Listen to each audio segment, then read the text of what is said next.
Welcome to Flourish, where we explore how to nurture, coach, and inspire the children we love to have their genius bloom. I'm your host, Diane Planadin. I have an exceptionally gifted son, and people have been asking me over the years, over and over again, how did I do it?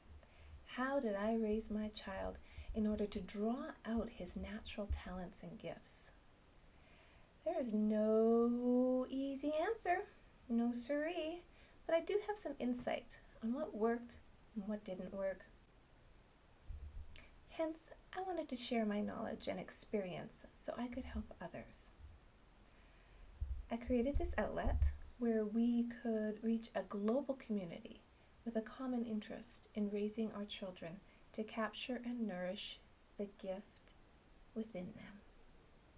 But I'm only one person, and I believe there are many parents and educators out there who have stories worth sharing that will complement this show. We're going to discuss different stages and experiences that we've all had so we can learn together. What experience have you had that you feel will help others? When you listen to your inner voice, your intuition, when did it make a difference when you've learned something new, the hard way, by experience and hindsight, and it's taught you well? I encourage you to share your stories of breakthroughs and fiascos as we build a strong foundation for the next generation. So summer is coming to a close.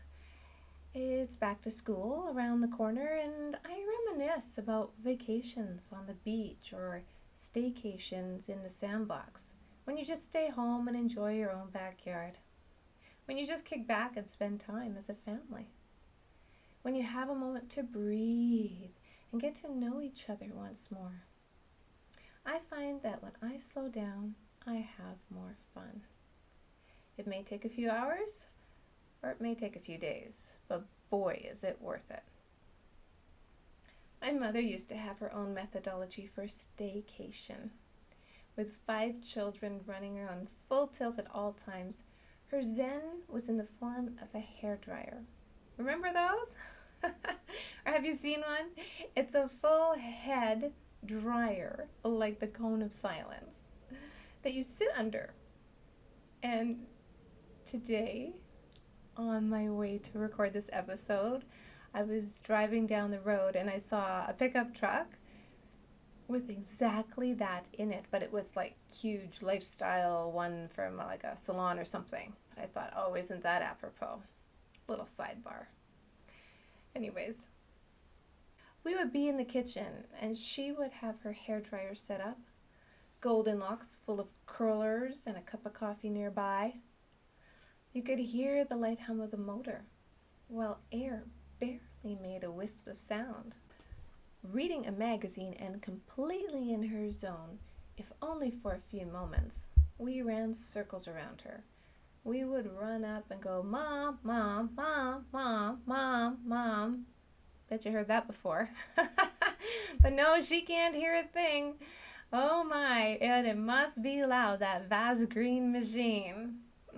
Of course, years later, we learned that she could hear us. She was just on a mini break during our staycation. That was the exception. Growing up, my parents always made sure we had a little holiday, even if it meant borrowing a tent that would fit all 7 of us as we drove 8 hours to warm water's edge, all while hoping the bears we fed along the way wouldn't follow us. We would drive through the Rocky Mountains and meet up with other families. The campground always seemed to be just a short jaunt to the beach. We would set up camp and unload the car as if occupied by clowns that never stopped coming out. How my dad ever fit all of our supplies for a week's holiday into his car is a mystery to me to this day. It didn't take long and we were off and running to the water's edge, hoping to find a log to ride on, as back then air mattresses were designed for sleeping on versus designed as flotation devices. So, I'm no stranger to the beauty of surf, sun, and sand. I do think I have an ocean's worth of sand up my popo. Yes, it's exactly what you think it is. With my son Nicholas, every summer and every vacation, we made it our mission to get messy and play, especially in the sand. There's something magical about sand. It can be in your backyard, schoolyard, lake, or by the ocean, and it has no limitations on the entertainment value. Add a little water and voila, you can shape it. Add a little seaweed and you can make a mermaid come to life with beautiful flowing hair. Add a few more people and all of a sudden you're making a ginormous turtle or a magical castle with globby trees. All made out of sand. The really cool part is that our magical creations became a tradition. We could hardly wait to get to the beach and dig in. The excitement and anticipation was enough to get the whole family geared up for the day at the beach. We would be camped out there for the entire day. We would get up early and have a nice breakfast so we were full of energy and ready to go. Making scrambled or boiled eggs and a toast is just as easy as pouring a bowl of cereal. Not much time required. A little teamwork and we'd have the table set. Fresh fruit, fresh juice, jams, meats, cheeses, you name it, we ate it. After breakfast, we would pack up our lunch and fill our water bottles so we could picnic at the beach and not miss a moment of action. Depending on what beach we went to would depend on the food. Sometimes there are picnic tables and a place to set up a barbecue or Coleman stove. Sometimes it was just sand with a drink hut or a restaurant with burgers nearby. In most cases, we liked to pack our own food.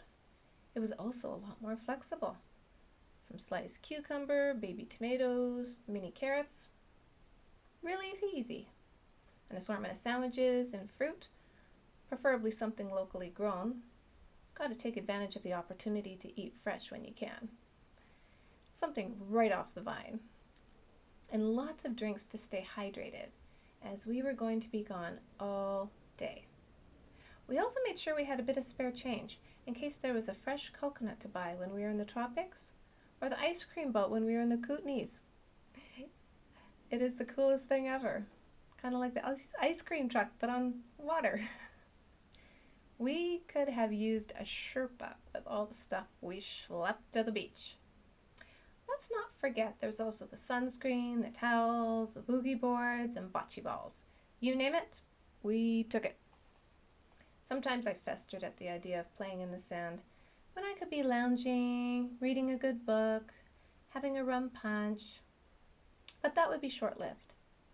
And I would say to myself, "Self, go get some sand in your popo and play with your son." I don't regret a minute of it. How could I? Regret playing with my son in the warm sand while we made a bit of a feeble attempt to stay shaded? How could I regret experiencing life again through a child's eye and the imagination that shines through it? How on earth could I ever regret creating memories which no one can ever take away? And then an interesting thing happened. It became a habit. It became so normal and I became so accustomed to playing at the beach with Nicholas that the first time I went on a beach vacation without him, which was last year, I didn't know what to do with myself. We went to the Barbados, to the Crane Beach, for the first time ever without Nicholas. Such a spectacular setting. Feels like our second home. The aquamarine water just envelops all the cliff jumpers, and the not so gentle waves keep those boogie boarders busy. That's a tongue twister. I still remember the day that Nicholas took a jump off that cliff. I was actually okay with it. You see, he was jumping off that cliff with a seasoned veteran of cliff jumping and one of Boston's finest firemen. Actually, maybe I wasn't okay with it. Now that I'm actually saying it out loud. Yikes. What was I thinking?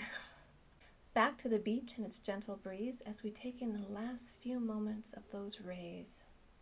The pink sand is begging for all the little children to build a castle of their dreams. As I gaze around to see what all the kiddies are up to, I'm saddened.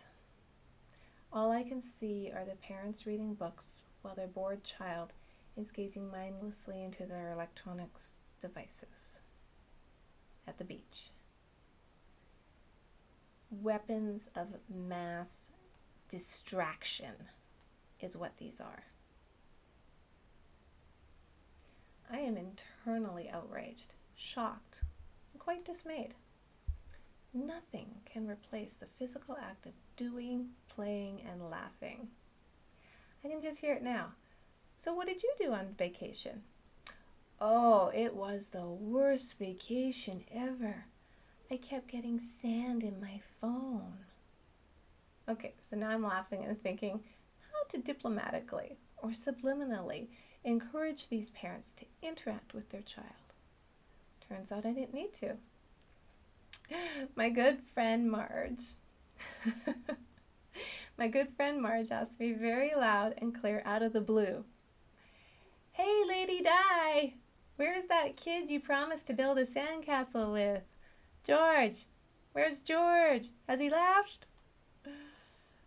As if in unison, like Stepford wives. Every single mother within hearing distance has their vision focused and interest piqued at this proclamation by Marge. One mother breaks the pregnant pause and pipes in, "Here, take mine."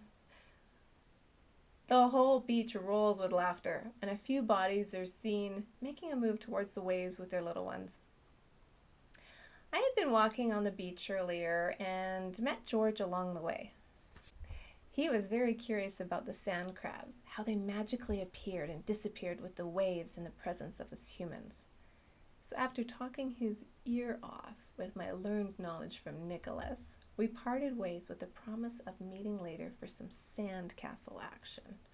So here I had recruited somebody to play with me. Marge, who is definitely a no-nonsense kind of gal, whose confidence actually exudes out of her pores, all encompassed in this tiny petite frame, and her gorgeous Mediterranean hue. I swear I've never seen her have a sunburn ever. She continues to make inquiries about George. My eyes are searching the beach, but Marge takes it one step further. She goes from umbrella to umbrella, asking all the moms if they have a son named George.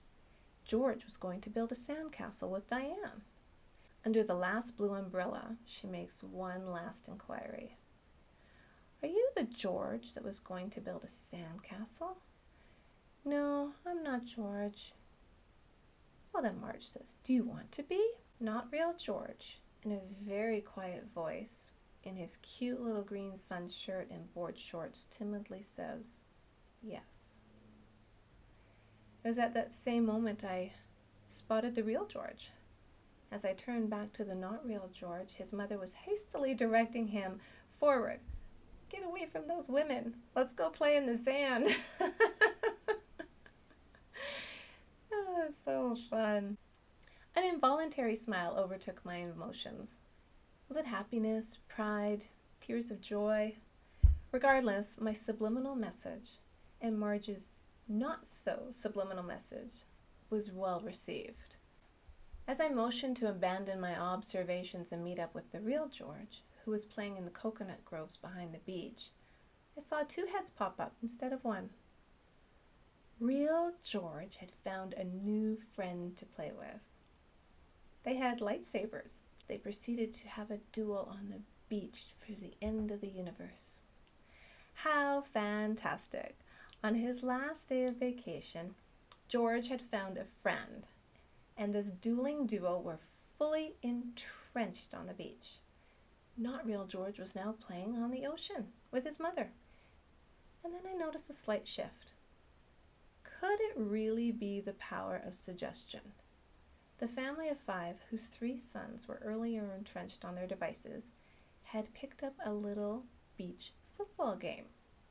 Other teenagers then joined in, a few more boogie boards hit the water, and a group of old-timers, which had been going to the Crane Resort forever and ever, started a game of bocce ball on the beach. I love it when monkey see, monkey do works its magic. I never did get to build that sandcastle with George, but I did get to see him have a wonderful time on his last day of vacation. It's so important to be present. Be in the moment and play with your children. I believe Nicholas and I developed a closer bond, a closer trust, by me simply playing and paying attention. Well past his younger days, we always made time for each other. There is an ocean's worth of opportunity to nurture, coach, and inspire a child during playtime. As the years moved on, there were many castles in our future, which slowly dissolved or perhaps evolved into seashells. As we dipped our toes into the ocean and discovered the magic that lay beneath the surface, a whole new world opened up. The beach is not only sand. There is an entire ecosystem to discover and uncover.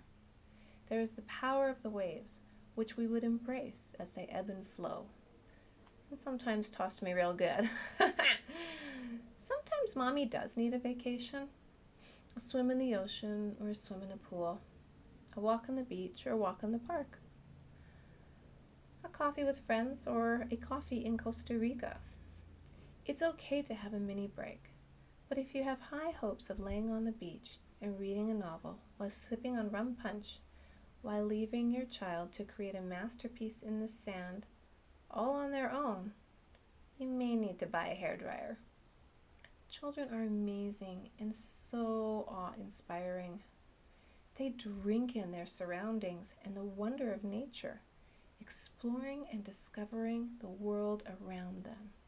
You will be rewarded tenfold if you don't expect to lay on the beach and ignore your children. If you expect instead to put up the umbrella, dig into the sand with a little extra in your popo, you will have the time of your life. You'll discover quickly that you have just uncovered the fountain of youth. The secret to staying young is to have the perfect cover for acting like a kid again, and no one's the wiser. An amazing thing happens to you in your imagination, or at least all of these things did for me. It was reignited. You will become not only an expert in the art of building sand castles and the required drainage to water ratio for the moat, you will become rejuvenated and thrive. You will glow with pride, not to mention all those excellent selfie opportunities. You can take all the pictures you want at the beach and leave only footprints behind. We let our technology serve us and not let it invade our precious beach time.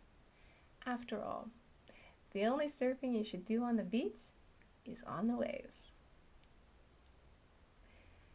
Please subscribe and consider leaving a gracious review. If you would like to support the show, please visit Flourish.Mom, that's .mom, website, and click on the Patreon link and join the community. Together, we will reach a global community with a common goal in nurturing, coaching, and inspiring the children we love at any age to let their genius flourish. We are all born with a gift. We are all born with purpose.